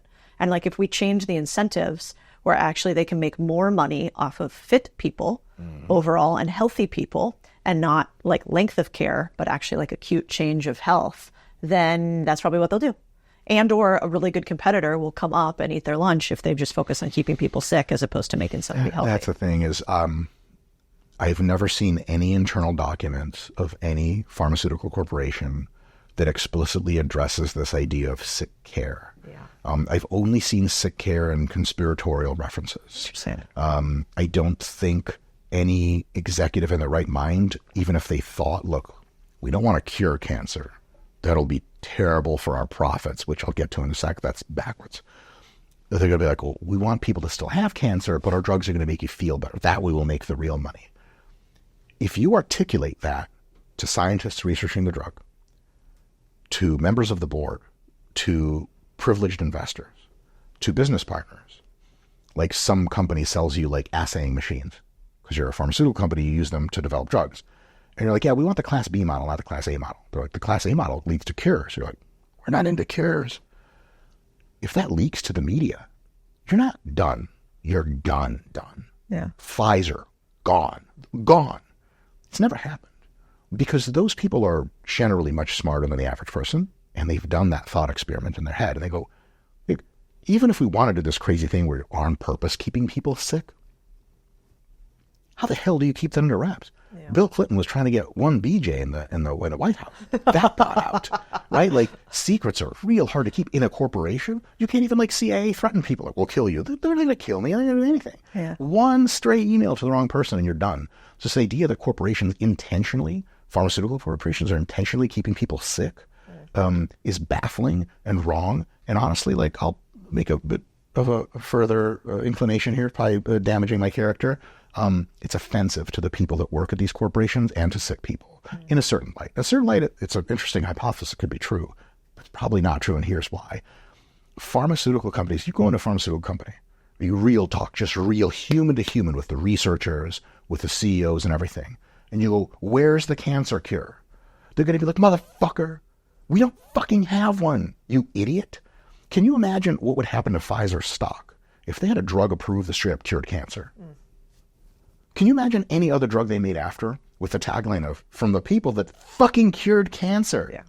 We're done. Yeah. Goodbye, competition. And it turns out the human body is insanely complex. And but for AI's discovery of how that all works, shortly, we're stabbing in the fucking dark. So when people say, like, man, corporations are trying to keep us sick, I wish. There's some evil conspiracy to do that, so there was really these hidden away drugs that made us super healthy. They don't have them, and they're desperately trying to get to them as fast as possible. No, of course, if you have a drug that's a therapeutic, is it in your 100% best interest to completely erase that illness and disease? Maybe not. Can you outright tell your guys at the company to stop working on one? No, holy shit, they'll expose the crap out of you. Just go to the New York Times and be like, sick care, it's happening. You're done, bro, you're done. This is like why CEOs do the old... they all keep a gun on the cover. You know how it is. You're a business person. Oh, that's it. Stock price went down. It's so that's just not how it works. And to your point earlier, competition's a motherfucker, man. If Pfizer's not working at it, Novo Nordisk sure as shit is. And there's how many other pharmaceutical companies the world over? And do you think companies in other countries can be influenced by the global corporate? No, hell no. There's some company in Japan that's going to cure cancer. And all the American companies who maybe are even colluding with each other, they're not, but maybe they are, they're not going to be able to control that. Taiwan, you got representatives in Taiwan. Do we have pharmaceutical representatives in every single worthwhile lab in the world? Making sure, guys, remember, no cures, just treatment. The whole thing is fucking insane, Alex Jones level fantasy. It's just not happening. And the real nasty thing is, and at this point I sound, a bit left of center and all this. Well, maybe not. I'm pro-corporate, which is nobody agrees with, right? You could go next. Lives, exists. The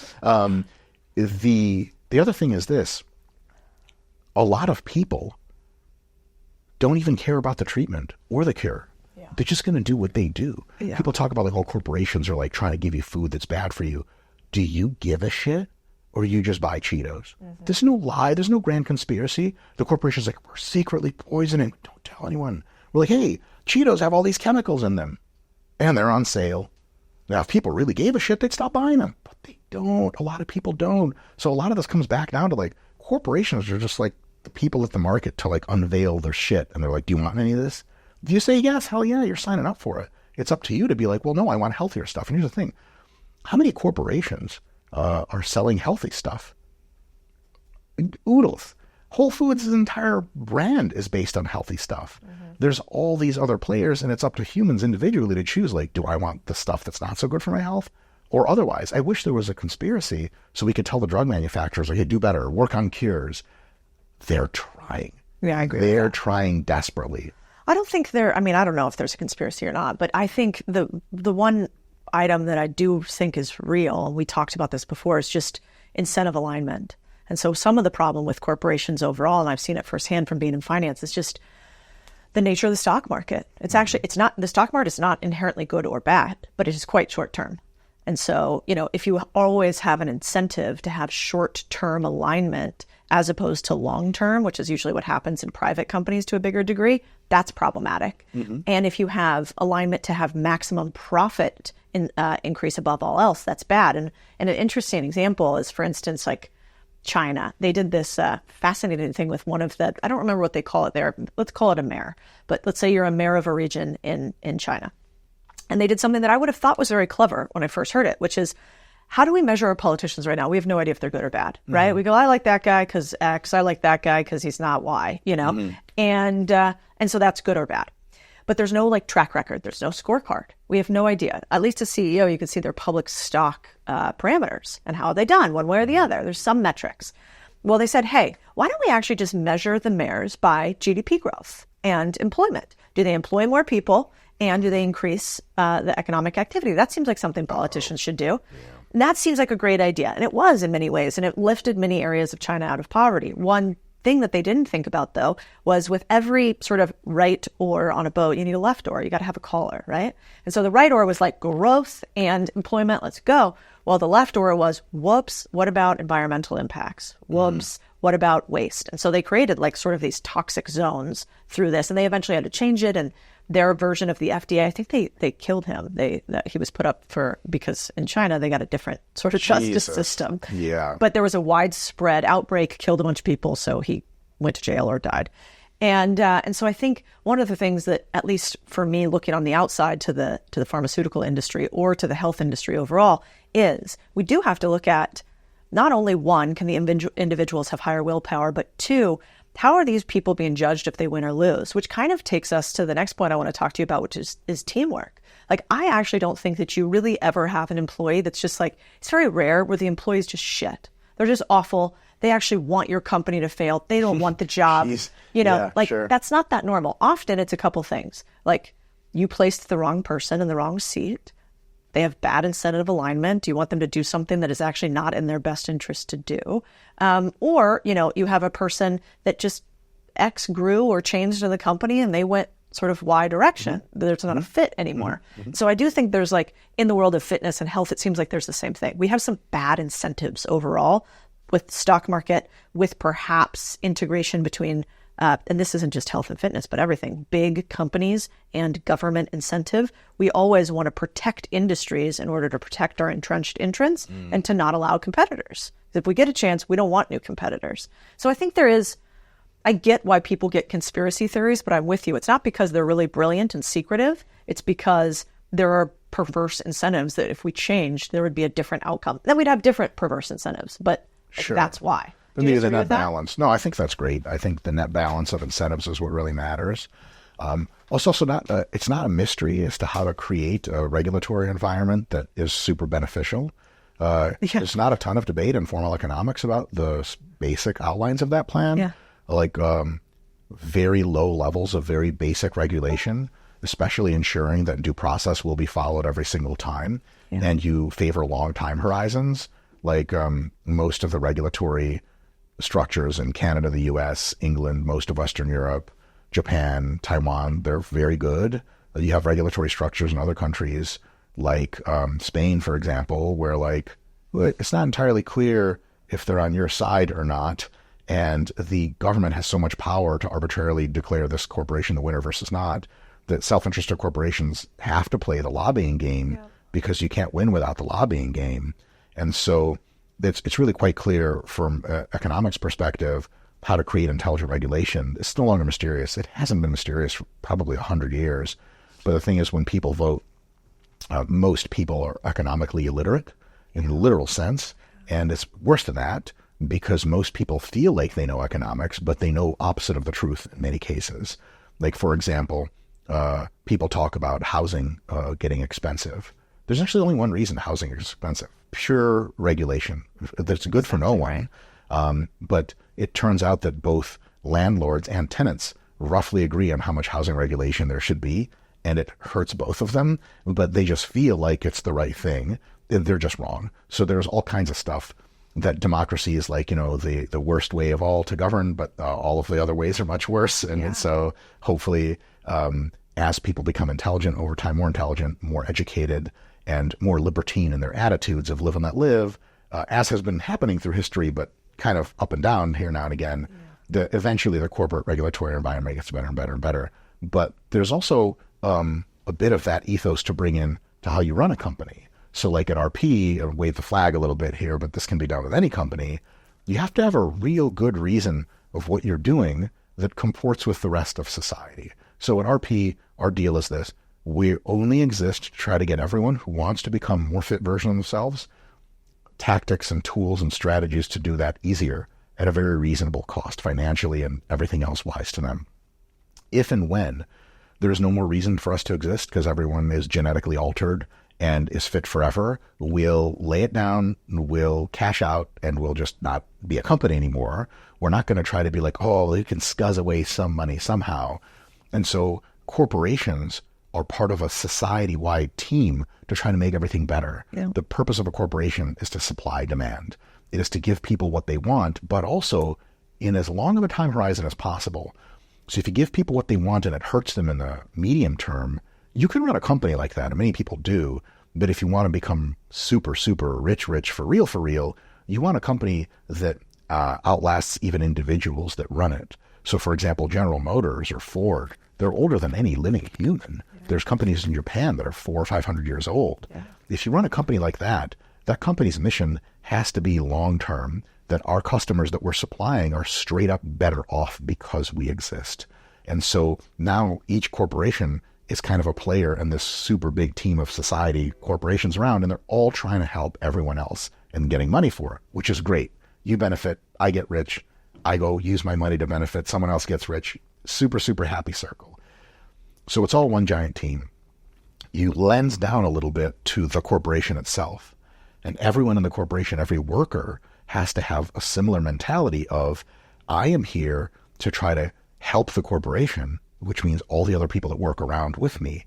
And because I help them, they get better at doing what they do. They are able to help me better, and we all lift each other up. So it's one giant cooperative web at every single level of analysis. And if you come at it from that perspective, a lot of the weird incentives start to fall off, and you start to realize that selfish incentives, short-sighted incentives, bad incentives to do all these other nasty things are often because you just weren't thinking long-term enough. Because people say like, oh, let's make a quick buck. What you going to do after that? Who's going to trust you? No one's going to trust you. You're not going to make a lot of money. How do people who make billions make their money? And by providing real, over the long-term quality, high-value stuff. And if you really think through that as a person who runs a corporation or a person who works for one, you just bring that attitude into work of how can we help our customers and in a way that is super awesome for them, also considers their long-term interests. Because if people realize a company they're doing business with is painstakingly thinking through what's best for them, the customer, in the long term, they ain't never going to leave you, man. They might leave you for someone categorically superior, as well as they should, because you should quit and go work for that company because they're that much better at pleasing and serving the customer. So that whole web of essentially cooperation, like we're all on the same team. All humans in this world, except for like ISIS or whatever, they just need to be killed off. Well, they're explicitly on a different team because They're trying to get in there. Everyone, like, right? not many of them left. 100%. Not having a great time. Right. So, yeah, good times ahead for those people in heaven or whatever. But outside of like nasty, insane terrorist people, we're all trying to work together to have a better time on planet Earth. Yeah. And that means at every level of analysis, including the family and corporation, the questions we should be asking are, how do we create the most value? How do we provide long-term benefits to everyone so that some level of trust but verify develops? Like, if I go to the store and I buy a 20-ounce bottle of Coca-Cola, Coke Zero, which is God's gift to mankind. Gross. And say what? I couldn't do it. No chance. I'm off this podcast. Is that your number one? That's it. That's your go-to. Caffeine-free Coke Zero, because I don't do caffeine much. Caffeine-free Coke Zero. This is the grossest thing I've ever heard of in my life. Do people know about this on the internet about you? People know about me about this, yeah. But now more people, and that's terrible. This is a quirk. It's a quirk, but here's the thing. Okay. When I go and get that bottle of whatever from PepsiCo or Coca-Cola, I have a very high probability assessment that two things are the case. One, they're not trying to poison me.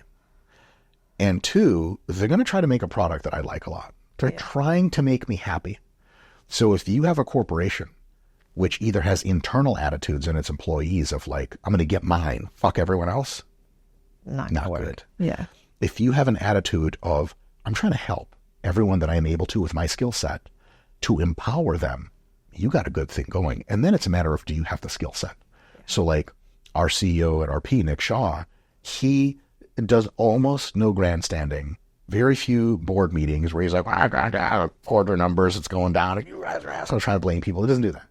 What he does is he knows he has a lot of talented people. Engineers are super talented. Everyone in the company is fucking just a baller. And then I'm there also. But in a closet, very dirty closet. I don't even have a light switch. I just do this. The laptop, they say, provides enough light for me to work. And everyone's super talented and everyone is aligned that we're like just fucking trying to help people. We're trying to help people get in more shape, better shape if they want. And because everyone's aligned on that general thing, Nick's job really is just one thing. It's to address various people and divisions in the company to ask them the question, do you have everything you need to be as empowered as possible to help everyone else in the company and the end user? Yeah. That's the only thing he does. And like, it's such a good vibe to have. Like, it's really cool for me to work personally for a company. Like, there's no fucking trick. There's no upside. There's no secret quirk. There's not like, well, when we get to this many users in our app database, then we sell and we fucking cash out. Fuck these people. We don't care about them.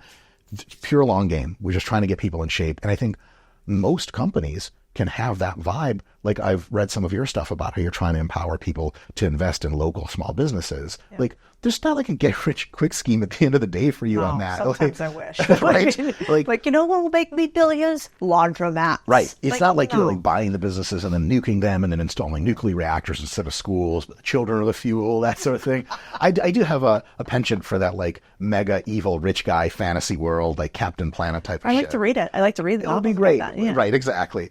But there's no thing like that for you. You're just trying to get people to spend their money in such a way that decades down the line, they can be in their 50s and be like, I'm really glad we listened to Codie because, like, fuck, man, we have like 3 laundromats that we own. We don't have to work anymore. Exactly. But it's not like you're scuzzing and taking money off the top of the laundromat. You got to stay in business. So the laundromat has to be updated all the time, better machines, better customer service, better. Because if your customers are having an amazing experience, that to me is rank 1 of how to run a business. Rank 2 is their amazing experience sustainable and healthy for them in the long term? Will they continue to be repeat buyers?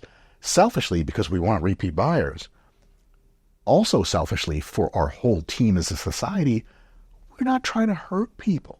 Which is why, like, you know, if you're like a person that like sells crack on the street, on the one hand, you're kind of doing a good thing, supply and demand. People want crack, you're here to bring them crack.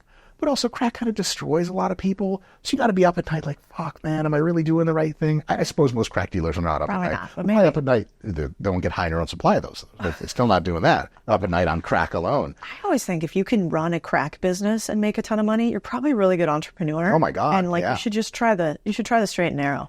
That is actually an interesting. So first of all, yes, but also there is a reason why, if you look at real crime, huge fascination of mine is real crime that actually happens versus TV crime, movie crime. Movie crime, they got the 3-piece suit, they're connected to the mayor, they got the slick operation. Real crime is a bunch of fucking idiots tripping over themselves, selling each other out to the FBI every other day. That's true. Real criminals that are smart are usually like, wait a minute, I'm expressing diligence and organizational efforts to try to generate profit. I could just make a lot more money and not go to jail if I did that in like computer sales or something. So most criminals are just totally degenerate people with barely anything going for them, because like you'd have to be to choose crime as a way to do things. So most of the best cartel people, you're just not going to get the best to do that, because they're going to be like, what? With my skill set, I just be an accountant. I don't have to worry about getting shot in the middle of the night in my bed while I sleep. Yeah. So that's a thing. But that whole corporate idea of starting from first principles of there are humans in the world that need our help, but we can't work for free because then we starve to death. So if we can make a product or service set that really actually helps these people for real, and it occurs at an economic scale that they can afford, but also that lets us do nice things. And I like to crash my private planes for fun. That's a thing. I'll fly it. I don't know how to fly, but who cares, right? Because the pilots jump out first. They have parachutes. I have a parachute. And as soon as it starts to crash, I'm like, and then I go, right? It's Codie, that costs money. It's $10 million a plane. I'm not made of money, literally, in a sense. I sort of am at this point. But like, if we are to get super wealthy, we have to find out, how do we please the most number of people in a truly deep way 100%. That they'll continue to come. That is the most secure business model in the entire world. It also has this awesome thing of like, it has great vibes. Like, you know, there's many corporations or entities, especially back in history, which you could be involved. You can make a lot of money. You just don't feel that good afterwards. And no offense to anyone, because I think a lot of people love gambling in a very safe and healthy way. Most people actually, but like, if you're in the gambling business, like you run a casino, you go home, your wife's like, how was work? You're like, oops, caused a lot of people out of the money today, honey. What's for breakfast? What's for dinner? It's weird. But if you're really in a corporate setting where you get to truly help people and you get to make some money off it, man, it's just like unbeatable. It's the best thing ever. Yeah. Plus there's like I think physical fitness is one way for you to become a better human and actually see like Michelangelo getting carved from the marble physically. But I see you've been looking at my body. That's right. My word. You're pretty big. I think you're bigger than Michelangelo. I'm like Michelangelo. You're hairier too. If Da Vinci was on like acid, a very bad trip. No. But I think the other part about business that's fascinating is like, it's another amazing way to become a better human. Because where else do you get constant feedback? Do you have other people where you're like rowing in the same direction? Will they actually teach you like for free how to do skills that they have? Because you have incentive alignment. You make money if you're better. They make money if you're better. Like it's one of the few things where it's like, oh, everything is aligned for you to become a better person if you work at a place with really high skilled people. And you get to help other people at the end of the day. You're not just becoming better for your own ego. It's like, if I get bigger muscles, who gives a shit? Yeah. I care, but nobody else does. Totally if I true. make a new version of Coca-Cola that's healthier and safer and tastier. Nobody's happy, just you. How dare you? Okay, I have to ask another End question. podcast. I think I am bad at naming things. Contrarian thinking has like a ton of vowels. Nobody can ever say it. When I go on a podcast, they can't spell it. Renaissance Periodization. That is a long ass name. I don't know how to spell it. Where did you come up with that? And what does it mean? Yeah. RP strength, good. Strong. Yes, that's now our formal corporate entity title. Can't imagine why. Yeah, strange times. Yeah. So there are like sort of three reasons why we named it this. Yeah. One reason is that when Mr. Nick Shaw and I got into the fitness business, there was considerably more like lying, charlatanism, Liver King type of shit. And a lot of just really good people were being scammed, and very unscientific times. And we kind of want to contribute to a renaissance, a rebirth of science and fitness. Periodization is the science of making people better at sports and physical things. That's what that word means? Periodization, yeah, correct. Yeah, it's the science of making better athletes, essentially. Cool. And so we wanted a renaissance that addressed that. That's kind of cool. The other reason is the Renaissance historically, in the 1700s, blah, blah, blah, that was kind of like the Dark Ages. So like the Greeks and Romans had some cool shit going, science and democracy and shit like that. And then like everyone basically was just literally drunk and in some insane religious extremism. For like 1,000 years, the Dark Ages were kind of bad. Yeah. And the Renaissance was a rebirth of like, hey, like science exists. Let's look into this again. And it radically just completely revolutionized standards of living. It was just this beautiful thing that happened. And so like we saw some very small but nonetheless salient connections to our kind of business model. And probably the biggest reason is there is a hedge fund called Renaissance Technologies. And I didn't know anything about it, but Nick and I trained super wealthy New York people for a while in personal training in New York City. And I was asking them always, because I was super big on economics and learning stuff. And I was asking these people who like ran hedge funds and stuff, like really, before you met someone who has a net worth of $30 million, you don't know how that's going to interact. And it turns out they're just really cool, normal people. Yeah. But I asked them like, oh, how did you guys do in the recession? And I would get the same answer a lot. They're like, well, everyone lost money. And, you can't do stuff like that unless you're Rentec. I'm like, what the hell's Rentec? And one of my guys who owned his own hedge fund, he's fucking, 100 millionaire by now. He's like, look it up. And I looked it up. And so James Simon's the guy who founded Rentec. He was like, yeah, like stock picking and guessing is cool, but can't we just use like algorithms and machines and tons of scientists to figure this out? And he decoded the stock market. And the Medallion Fund has a year-on-year 33% return, which, as you know, is fucking insane. And it's just done through like computational modeling.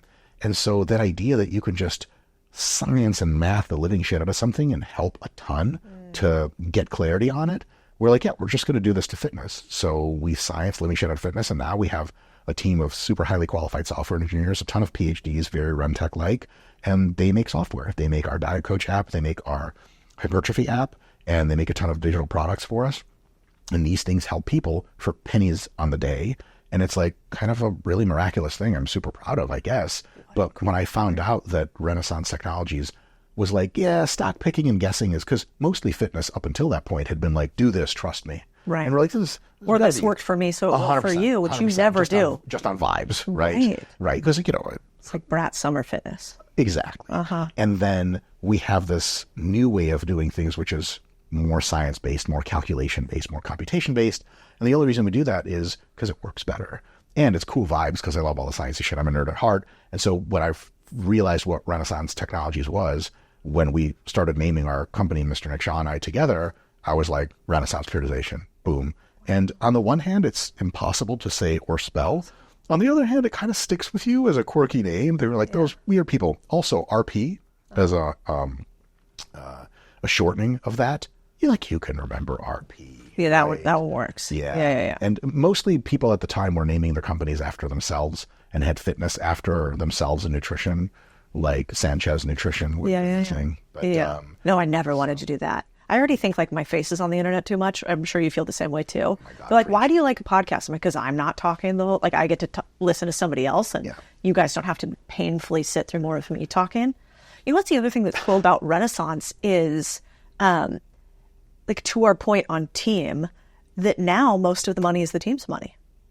And so they, instead of going out and having big, huge GP or LPs, investors, people like, me and you who would give them money, increasingly they did so well that they allowed their employees to invest, and the employee pool and the GP pool, the owner pool, became so high that they're some of the largest investors at Renaissance. And now it's very hard if you want Renaissance to take your money. They don't take everybody's money. There's a reason they don't take everyone's money, because the SEC requires more disclosure about processes if you have external investors. Yeah. And so if you don't have external investors, the SEC is like, whatever, you do whatever the fuck you want. Because Rentec has insanely proprietary algorithms and processes. When you get a job there, from what I understand, you sign away a whole hell of a lot of your rights. You're not allowed to talk about shit. And no one's ever leaked. There's been 0 leaks about what they do. It's true. They're very quiet. Also, the leak would have to be insanely complex, of like most people wouldn't even understand it. Like, oh, here's like the data dump of the like 10-page algorithm we use, but like, I don't understand what the fuck that says. Some other finance people could for sure. And I'm sure people are looking all the time, but that's a big reason. It's also really awesome for them. Like, can you imagine making so much money that people are like, do you want external money? And you're like, we're good. Oh, it'd be amazing. Holy shit. Yeah. I think there's James Simon's recently deceased RIP. He died a multi-billionaire. There are countless people at that company that have oodles of money that just keep going up. I love it. Okay, I want to close out with one thing. You started a new philosophy channel. You have this giant YouTube channel, millions of followers across your social channels. And then you did what, is not that natural, which is you started a philosophy about the mind, health of the mind in some way, instead of health of the body. One thing that I'm obsessing about lately, because I can't quite figure out what's going on, is it seems like we're having a little bit of a mental health tragedy with the youth in this country, and particularly young men. And I was looking at your audience demographics. You have a very large population of young men. Do you understand philosophically, like, what is going on with the youth today? And do you have a take on young men today, how they're thinking and how maybe they could be thinking different if they wanted to change their lives? Not much. The reason I started the channel at first was because I just saw other people and other news outlets putting out their ideas about what the nature of life was like, the nature of the universe, the purpose of society, consciousness, a lot of stuff about AI. And I just was like, man, there's a lot of people that are wrong and not a lot of people that are right are very well sought after. There's tons of people saying the right stuff, but normally most people just don't listen to them. And so it started for me as a passion project, and still is, of just like putting my ideas out into long form videos, because I have some pretty decently organized thoughts about a lot of different stuff. And I think my take could be comically wrong, but is often at least somewhat valuable for people to hear. Things like, politics and stuff like that. And what we noticed after a while was the self-help advice, which I also like. We did a bunch of different types of videos. Turns out the self-help advice and our our actual demographic is mostly young men or mostly men. Those videos seem to do really well. And so I basically had a little bit of a turning point on the channel recently where I'm like, fuck, like, all right, we're a men's advice channel. God damn it. And I'm joking about the goddamn part. It's cool. Yeah. It was not my intention. Right. But we're leaning a little bit more into that. We still have all the other topics to cover on the channel because it just seems to be that people want to see it. So to your point of like, we're having this crisis, perhaps, maybe because a lot of people are looking for kind of advice about how to live life, how to deal with insecurity, how to deal with anxiety, how to plan for the future, meaning, and things like that. I'm not 100% sure on a few things. One, if there even is a crisis, the ability for media to manufacture a crisis is highly, highly impressive. I'll say something that'll get me a lot of hate from a lot of people. Why not? The COVID vaccine situation was largely uncontroversial, insanely effective, and saved probably 20 million lives worldwide. But if you look at the news articles, it was like a poison and a conspiracy, and Fauci somehow is bad. Now, I'm not a huge fan of government overreach. I'm mostly a libertarian in my politics. Maximum freedom in social and economic, I think, is wonderful. But it just was never true that the COVID vaccine was an actually controversial thing. It was for millions and millions of people with no medical training and no ability to appraise statistics. So it's not necessarily true that we even have a mental health crisis. I haven't myself looked deeply into the data. There are certainly some things that are bad. There are certainly some things that are really good. Bullying is down by such an insane fraction that back in the 70s and before, we didn't even really measure it because, like, you just got that ass beat at school. That's just what happened, right? So a lot of our increasing diagnoses of various mental disorders is the first time ever people have the money and time and the wherewithal to give a shit to take their kids to the psychologist. It was before, like, back in like pre-1850, you were possessed by demons or insane. And there was two diagnostic categories that they used. Nobody had ADHD, but think about it. Of course, almost the same number of people had ADHD back then as do today.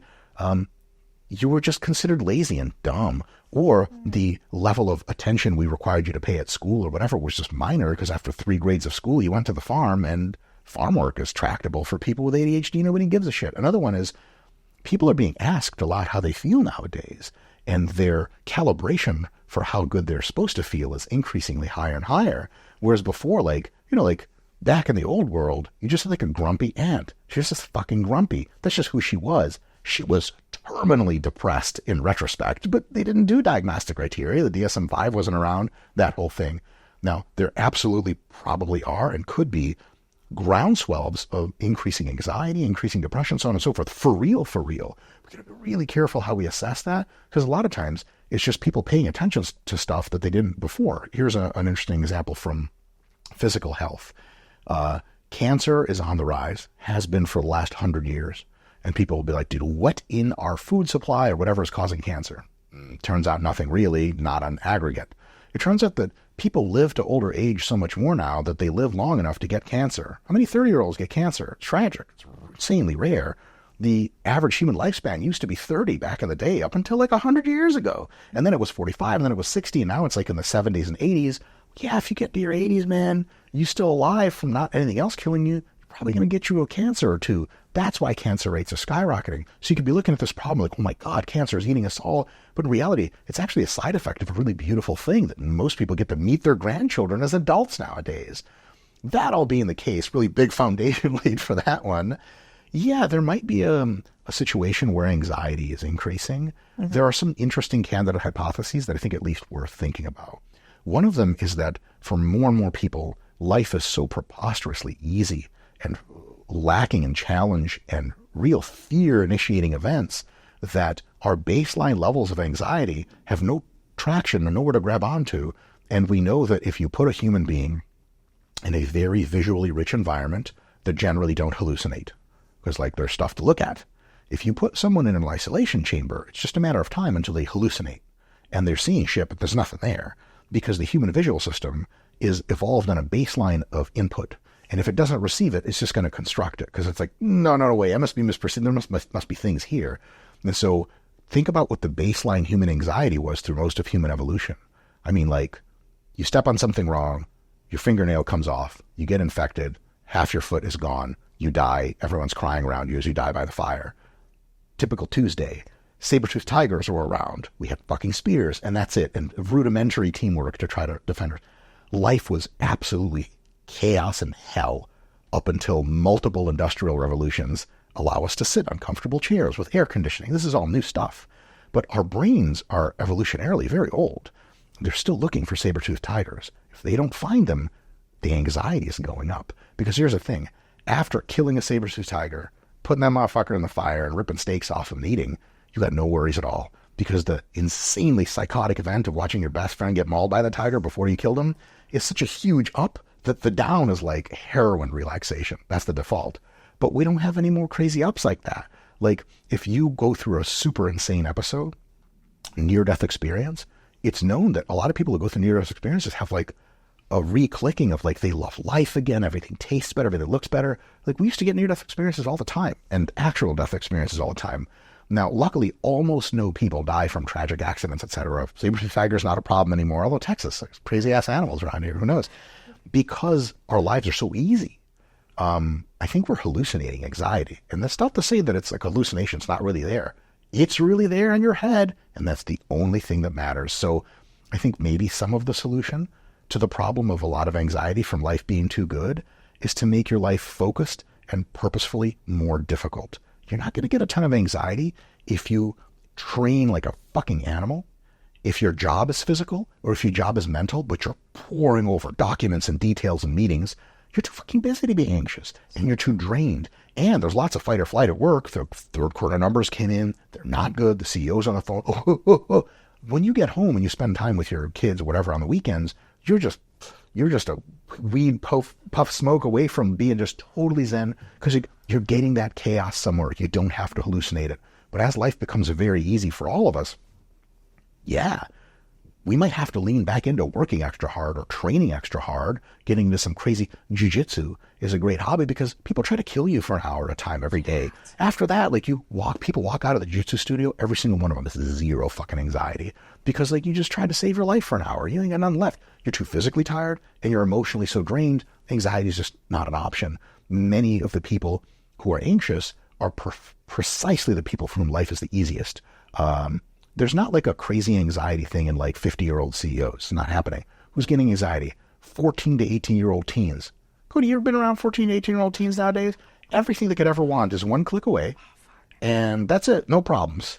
And the problem is like, oh, people on social media didn't follow me when I wanted to follow them. That is not sufficient enough to get you really going, to reduce your anxiety because it's some crazy event. That's a big deal. And I think that until we genetically re-engineer our brains or pharmacologically take drugs to lower that base rate of anxiety, we're just going to keep basically looking back into the Pleistocene era and being like, fuck, there's got to be woolly mammoths coming soon, man. And you're just anxious because everything's too good to continue. Another way to see is this.